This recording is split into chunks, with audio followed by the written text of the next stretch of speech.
High purchase system में start करने से पहले हम आप लोगों को बता दें, हाई परचेज सिस्टम एक उधारी वस्तु खरीदने का एक एग्रीमेंट होता है जिसमें पैसा एक साथ न देकर किस्तों में पेमेंट किया जाता है। किस्तों में पेमेंट करने का मतलब एक आपसी ठहराव होता है, एग्रीमेंट बनता है जिसके अनुसार आपको पैसा विद इन जितना टाइम दिया जाता है विद इन पीरियड का आपको देना पड़ता है। जैसे 1 साल का कॉन्ट्रैक्ट में तो हर एक महीना के अनुसार आपको पैसा इंटरेस्ट बाय इंटरेस्ट, या साल के अनुसार तो आपको उस एग्रीमेंट के अनुसार आपको पेमेंट करना पड़ता है। और इससे लाभ क्या होता है कि आपके पास पैसा नहीं होता है, कोई वस्तु खरीदना है, जैसे आप मान लीजिए कोई वस्तु खरीदना है 2 लाख कीमत है, आपके पास 2 लाख रुपया नहीं है, तो आप कुछ पैसा दे करके वो वस्तु अपने कब्जे में ले सकते हैं। आप अधिकार नहीं होता है। सबसे पहली बात आप ये रखिएगा, जो आपका उस वस्तु पर अधिकार तब तक नहीं होता जब तक आप वस्तु का आखिरी किस्त भुगतान नहीं कर देते हैं। वो हो गया हर परचेज। लाभ क्या हो जाता है, जो आपके पास पैसा नहीं है, कुछ पैसे देकर आप वस्तु का उपयोग कर ले रहे हैं। इससे घाटा क्या होता है, जो आपका जो खर्चा होता है, जितना वस्तु आप 1 लाख में खरीदना चाह रहे थे, आपको 1 लाख में ना मिलकर उससे ज़्यादा में मिल जाता है, वो इंटरेस्ट ले लेते हैं। तो ये सब कुछ मिला करके मोटे मोटे पॉइंट आपको मैंने बता दिया है। उसके बाद मैं चलता हूँ जो इसके सवाल कैसे आते हैं, क्वेश्चन कैसे आते हैं, क्वेश्चन किस तरह का आता है, क्या होगा इनका एंट्री, मैं बताता हूँ आपको कैसे होता है। तो अभी मैं एक क्वेश्चन ले लेता हूँ जो कि आपकी स्क्रीन पर दिख रहा है। The Madras transport company limited purchase motor lorry from Bombay motors company limited on hire purchase agreement. मतलब कहने का मतलब हो गया जो मद्रास ट्रांसपोर्ट कंपनी लिमिटेड ने एक मोटर लॉरी परचेज किया बॉम्बे मोटर लिमिटेड से। कब परचेज किया है? 1 अप्रैल 2013 को 10,000 कैश एग्रीमेंट के समय पर जिस समय खरीदा तो उस समय 10,000 कैश दिया। और दिस फर्दर इंस्टॉलमेंट 3 अब उसके बाद 3 इंस्टॉलमेंट का किस्त 3 किस्त दिया है। और इच मतलब 31 मार्च को एक किस्त हर एक साल का दिया हुआ है। मोटर लॉरी का कैश प्राइस पड़ जाता है 37,250 रुपये। And the Motors company limited charge interest eight 5% per annum. Transport company limited return of 10% depreciation every years on the cash value of this lorries on the reducing balance method. ठीक है, इसमें दिखाया गया है जो क्या लॉरी का cash मूल्य कितना था, 37,250 रुपये, 37,250 कैश था, प्राइस था। उसको पे कर कितना कर रहा है कि खरीदते समय कितना पे कर रहा है, 10,000 कैश पे कर, और 3 किस्त 10,000 का दे रहा है। तो मतलब टोटल कितना पे कर रहा है, 40,000 पे कर रहा है। मगर वैल्यू कितना था, 37,250 रुपया। तो बाकी बात जो पे कर रहा है वो इंटरेस्ट के तौर पर पे कर रहा है। तो इसका एंट्री हम आपको बताते हैं कैसे क्या होगा। जैसे कि मैंने आप लोगों को बताया हुआ था, सबसे पहले हम क्या करते हैं, जो इंटरेस्ट कैलकुलेट कर लेते हैं, जो कितना हमसे इंटरेस्ट चार्ज करता है। हर एक साल हर एक तरह का इंटरेस्ट चार्ज, क्योंकि हर एक साल में पैसा तो कम होता जाएगा, तो उसके अनुसार हम इंटरेस्ट कितना पे कर रहे हैं। क्योंकि वो वस्तु का कीमत कितना था, 37,250, बट मैं पे कितना कर रहा हूँ, 10,000 10,000 10,000। मतलब एक बार खरीदते वक्त मैंने 10,000 रुपया दिया था, फिर 3 किस्त में 10,000 रुपये का 40 रुपये, बाकी बाद इंटरेस्ट था। तो इंटरेस्ट हमसे कितना चार्ज कर रहा है, तो मैंने क्या, इंटरेस्ट कैलकुलेट करने के लिए मैंने क्या किया, 37,250 रुपया था वस्तु का कीमत on cash price value, lorry value lorry का वैल्यू कितना था, 37,250 रुपया। मैंने एग्रीमेंट के टाइम में कितना पे कर दिया, 10,000 रुपया। तो मेरे पास कर्जा कितने करा गया, लोन कितने करा गया, उधारी कितने करा गया, 27,250 रुपये का। तो हम पे इंटरेस्ट कितने का चार्ज करेगा, कितने से चार्ज करेगा, 27,250 रुपये। तो वही 27,250 रुपये का मैंने 5%, मैं आपको बता दूँ कि यहाँ मैंने लिखा हुआ था ये 5% पर एनम इंटरेस्ट चार्ज करता है। देखिए आप लिखा है charge interest eight 5% per annum, यह लिखा हुआ charge interest eight 5% per annum. मतलब इंटरेस्ट जो था 5% पर एनम के अनुसार कट रहा है। तो इसको मैंने कर दिया 5 से भाग कर, 0 से ये 0 कट गया, भाग कर दिया, भागे के डिवीज़न कर दिया, तो 2 पंचे 10 हो गया, 2 से डिवाइडेड कर दिया, तो 2 1 2, 2 3 6, 1 2 6 12, 2 2 4, 0.5 कर दिया, ये हो गया आपका। और 10,000 जो मैं अभी दे रहा हूँ, ये 10,000 अभी दे रहा हूँ, तो 10,000 में मैंने ये नहीं है जो इसमें इंस्टॉलमेंट है, वो तो इसमें इंटरेस्ट भी चार्ज कर रहा है। तो वो जो इंटरेस्ट कितना चार्ज किया अभी 1,362.5 जो चार्ज किया, वो ये इंटरेस्ट चार्ज किया। तो वो 10,000 में से मैंने क्या किया, 1,362.5 रुपया मैंने घटा दिया। तो ये घटा दिया तो 8,637.50 आया। तो वही अब जो ये मैंने 27,250 जो बचा हुआ था, तो अब मेरे पास कितना है, ये कर्ज जो रह गया, तो मैंने 8,000 फिर से सदा दिया। 8,637.50 रुपया मैंने फिर से दे दिया उसको। तो मेरे पास अब कितने का कर्जा रह गया, उधारी रह गया, कर्जा सॉरी उधारी रह गया 18,612.50 का। 18,600 जो ये मेरा फर्स्ट इंस्टॉलमेंट कितना का दे दिया मैंने, फर्स्ट इंस्टॉलमेंट मैंने 10,000 दिया हुआ था, मैंने 10,000 दिया था, उसमें मेरा इंटरेस्ट चार्ज हो गया था, ये देखिए 1362 तो 1362 मैंने क्या कर दिया, इसमें से घट माइनस कर दिया। तो इतना मैंने कैश जितना वैल्यू था सामान का, गुड्स का, जो लोरी का वैल्यू था, उसमें मैंने कितना कम कर दिया, इसमें घटाने के बाद जितना उसका वैल्यू मैंने कम कर दिया। तो मैंने वैल्यू कम कर दिया तो 18,612.5 हो गया। फिर 18,612 में से क्या कर 0.5 में से क्या कर दिया मैंने 5% फिर से निकाल लिया। तो इस बार मैंने निकाला तो 930.63 रुपया आ गया, 930.63 रुपया आ गया। फिर 10,000 में दे रहा हूँ तो 10,000 में से फिर घटा दिया मैंने इंटरेस्ट का राशि मैं माइनस कर दूंगा। जब इंटरेस्ट दूंगा तो जितना मैं इंस्टॉलमेंट कर रहा हूँ तो वस्तु के प्राइस में से इंस्टॉलमेंट इंटरेस्ट की राशि घट जाएगी। इंस्टॉलमेंट में जैसे मैं इंस्टॉलमेंट 10,000 का दे रहा हूँ, ठीक है, मेरा इंटरेस्ट भी चार्ज कर रहा है तो इंटरेस्ट अलग कर देंगे। मैं जैसे आप इंटरेस्ट जैसे गाँव घर में आप लोग इंटरेस्ट लेते हैं, तो इंटरेस्ट लेते हैं तो आप 10,000 रुपया लेते हैं तो 10 का 11,000 देते हैं, तो आपको 11,000 देने के लिए मतलब अब 10,000 क्यों देते हैं हम, 10,000 तो आपका वैल्यू हो गया जो लोन लिए हैं। अब वो 1,000 रुपया तो आपको देना पड़ गया ना, 1,000 वो इंटरेस्ट, यही इंटरेस्ट में अलग कर देंगे हम। आपको मूल्य कितना देना था, मूलधन कितना देना था 10,000, आप 11,000 पूरा तो देना ही है, मगर आप जो हम मूलधन दीजिएगा, मूलधन मतलब कितना दीजिएगा, मूलधन 10,000 देना था, 11,000 तो आप पे कर रहे हैं। अब जैसे 6,000 करके मतलब 2 बार दिए 12,000, 2,000 आप एक्स्ट्रा मान लीजिए, तो आपको मूलधन कितना देना था, तो निकालिएगा ना भाई। जो मैंने 5,000 एक में किस्त में 1,000 दिया था एक्स्ट्रा और फिर 5,000 में इसमें एक्स्ट्रा दिया हुआ था, तो मूलधन ये एक तरह से मूलधन, तो मूलधन में से घटाएंगे हम, तो ये हमारा मूलधन हो गया। लेट में मान लीजिए ये हमारा मूलधन हो गया, ये 27,000 तो मूलधन हो गया एक तरह से मान लीजिए।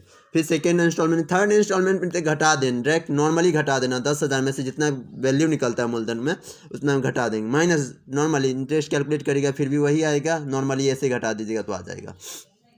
इंटरेस्ट कैलकुलेट करना हम सीख गए हैं। डिप्रिशिएशन क्या होता है, डिप्रिशिएशन भी काउंट करना पड़ेगा आपको फर्स्ट ईयर में कितना। अब इसका मैं जर्नल एंट्री करूँगा, इसका क्या करूँगा मैं जर्नल एंट्री करूँगा। जर्नल एंट्री करने के लिए आपको पता है सबसे पहले क्या होगा, सामान खरीदेगा, सामान खरीदा है तो क्या खरीदा है, मोटर लॉरी खरीदा है, तो मोटर लॉरी किससे खरीदा है, कैश में नहीं खरीदा है, अभी कैश तो तुरंत पे कर रहा है, तो मैं मोटर लॉरी जो खरीद रहा है तो किससे खरीद रहा है, तो अब यहाँ पर लिख दी गया सबसे पहले journal JOUR journal entry in the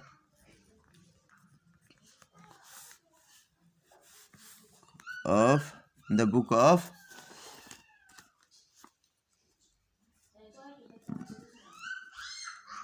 Madras transport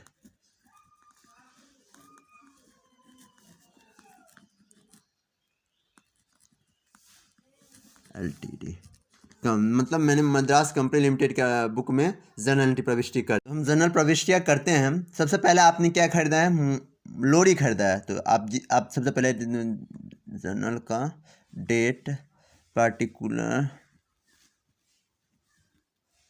sorry PRTS particulars LF ledger volume debit amount और ये क्रेडिट अमाउंट। अब मैं सबसे पहले क्या क्या हूँ 2013 फर्स्ट अप्रैल में अप्रैल फर्स्ट में क्या क्या हूँ, मोटर लॉरी परचेज क्या हूँ, तो यहाँ पर हम लिख देंगे motor lorry purchase account debit.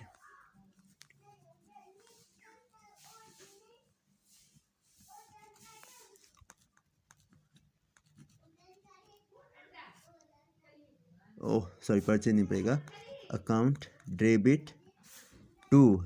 अब देखिए यहाँ पर हम कैश अभी नहीं दिखाएंगे, कैश हम अभी पे करेंगे, एक एंट्री अलग से हम दिखाएंगे, उसमें क्या कैश दिखाएंगे। हम किससे ले रहे हैं, बॉम्बे मोटर लिमिटेड से, बॉम्बे मोटर, ये नहीं है परचेज मिस्टेक से हो गया है। Motor account. ये कितना का मैंने किया था? 37,250 रुपये का मैंने खरीदा हुआ था। यही मैं 37,250 रुपये में दिखा रहा हूँ, 250 रुपया।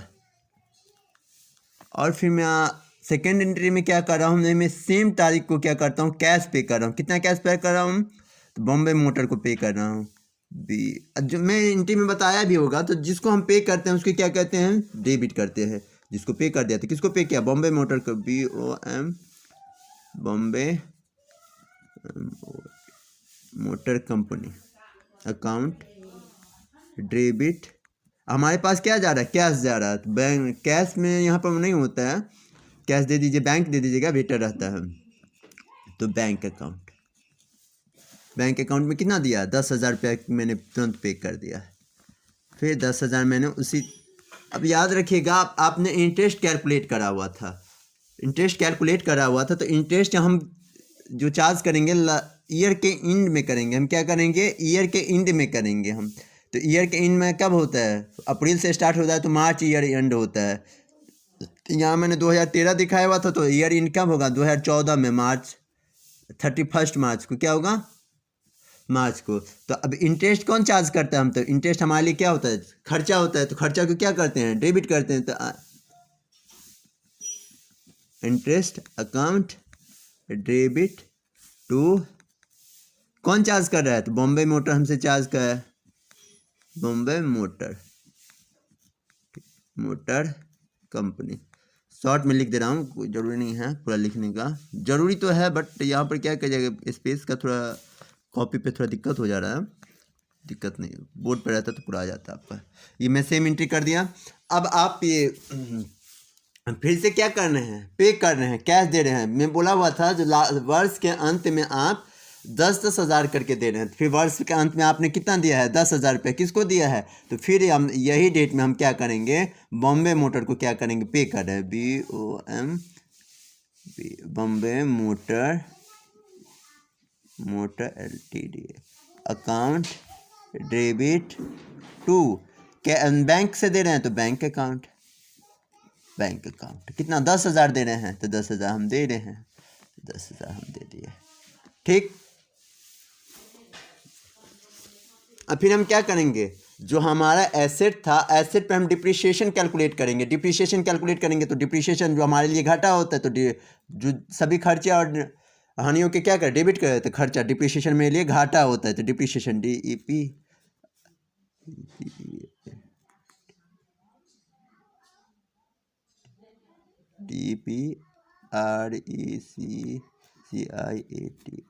Depreciation account debit to.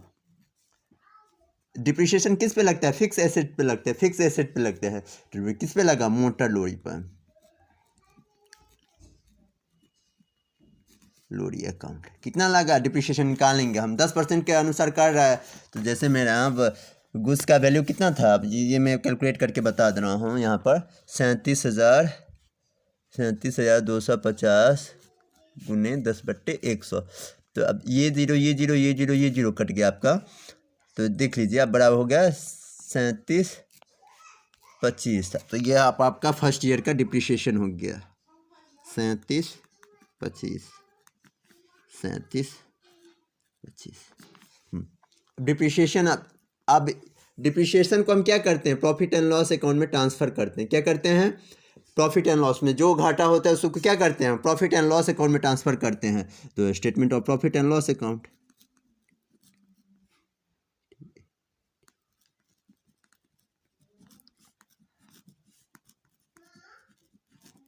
Profit and account debit to, debit रहेगा टू। अब इंटरेस्ट भी किए हैं, तो इंटरेस्ट भी मेरे लिए खर्चा है। इनकम देखिए, इनकम होगा और खर्चा होगा, वो प्रॉफिट एंड लॉस में जाएगा। सेल परचेज रहेगा, वो ट्रेडिंग अकाउंट में ट्रांसफ़र होगा। क्या होगा? ट्रेडिंग अकाउंट में ट्रांसफ़र होगा। अब देखिए मैंने यहाँ पर अब इसको क्या कर दिया? टू इंटरेस्ट भी, इंटरेस्ट अकाउंट टू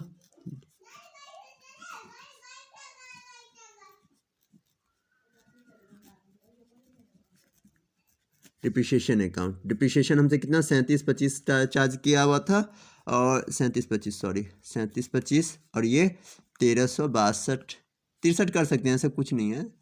तो टोटल मिला करके हमारा हो गया ये 5 to 7 7 6 to 8 7 0 4 5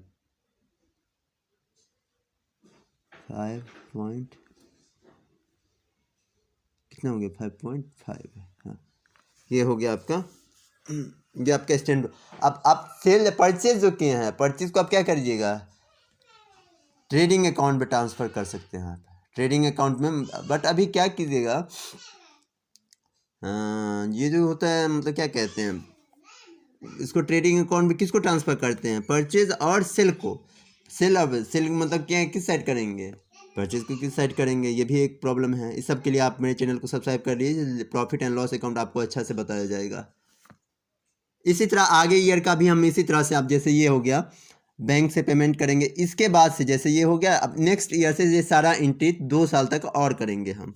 एक बार हो गया, 1 साल का हो गया, अब यहाँ से ये इंटरेस्ट निकला था वही देंगे, अमाउंट देंगे, डिप्रिशिएशन निकालेंगे, फिर से एक बार हम, ये निकल जाएगा, बन जाएगा आपका। बना करके सब दिखाइएगा मुझे, जिसको जिसको हो गया वो एक बार कमेंट कर दीजिएगा, बन गया नहीं बना प्रॉब्लम है, फिर से मैं कोशिश करूँगा बना देने का। थैंक यू, धन्यवाद। मेरे चैनल को सब्सक्राइब कमेंट कर लीजिए ताकि आप लोगों को नया नया अपडेट चैनल का मिलता रहे, क्वेश्चन बनाने का सहूलियत मिलता रहे।